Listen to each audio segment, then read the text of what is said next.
Good morning, it's Craig here, 26th of January. I've had a really good start to the morning, back into the morning routine.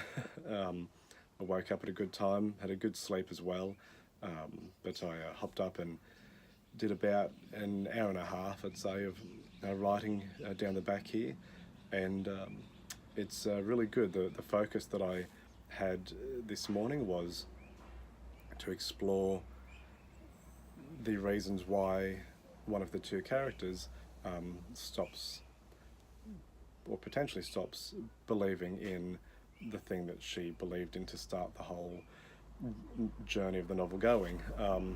So I have previously been exploring the reasons why she started the journey, what was the setting event that sort of triggered things to happen as they have within the novel, how they will, and now I had to explore why things might stop and what the change would look like. And it was actually, I remember when I was starting phase 3 and I was saying things like, oh, I'm going to visualize particular relationship trajectories throughout the novel. This morning has been the closest that I got to actually doing that. I didn't visualize things so much as referred to the chapter by chapter sort of question and answer, logical connection, make sure things make sense, filling in the gaps process that I went through all over the past week. And I just sort of used that as a summary to think, okay, well, what gives an indication that the character may change the way she thinks about something in chapter 1. So right up the front, is there a chink in the armour that says, you know what, things are not necessarily going to be a straight arrow throughout this book. There's going to be some complications here. And so I looked at chapter 1 and I found the part in which that would be explicated. And I thought, well, that's the moment. So I put that into the into this part that I was writing about her motivations and the reasons that they might change. And then I looked at the chapter 2 summary that I'd done, the questions and answers, and I looked at the part in which she would further have questions that would come up and would show conflict within her. And then I just did that throughout all the chapters until, I guess, towards the end, when it sort of had its defining moment, and then what the consequences of that were afterwards too. So that was excellent. I felt that was a really good planning morning, and it will be really good for me to sit down and use that for phase 4 when I'm sort of slicing the scenes and being a bit more direct about what's involved there, because that will help me to really guide exactly when some of these markers are going to take place in terms of her thoughts and the way they change.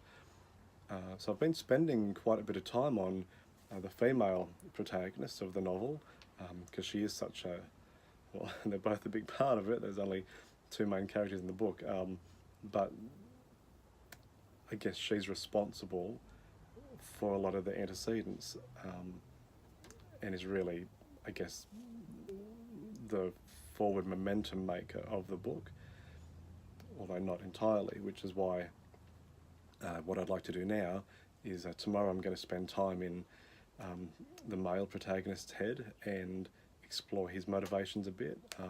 I've got his profile that I haven't started yet. Actually haven't completed the character profile for the female protagonist. I just sort of jumped into her motivations and things, which was an excellent thing to do, because it's going to solve a lot of the things the profile was trying to get at anyway, so it'll be easier to go back through and complete that. But what I might do tomorrow is start on the character profile for the male protagonist, answer some questions that I don't know about him yet, and then go from there and sort of explore more of his motivations, his psychologies and philosophy, so that he's not just a one-dimensional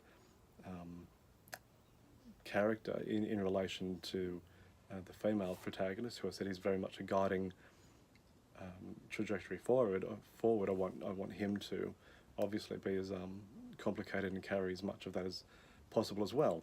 So that's what I'll be doing tomorrow and for the next following days, I'm sure. So it's good. It's not quite February yet. I mean, when did I hope to wrap up this phase 3?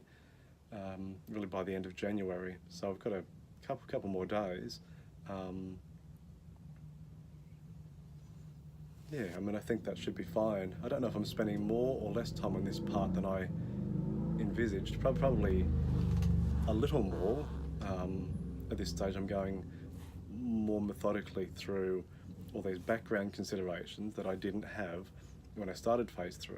When I finished phase 2, I had the almost screenplay written out of all the action as I thought it was going to require, and then when I started to look at the motivations for why the characters are doing the things that they are doing, I realised I needed to be less super flat and more have more depth to it. So I'm spending more time building that now, and then that will have to be built into phase 4. So I mean, I'm certainly not rushed. I mean, I'm very eager to start writing the prose, but if this phase 3 had to go on for a week longer than I'd planned, then I think that's totally cool. And even if it pushed back the March 1st prose start date by a week or even 2, as long as I am really happy with how the plan is going and I'm not dragging it out for the sake of it, which I'm certainly not. It's all going at a good pace.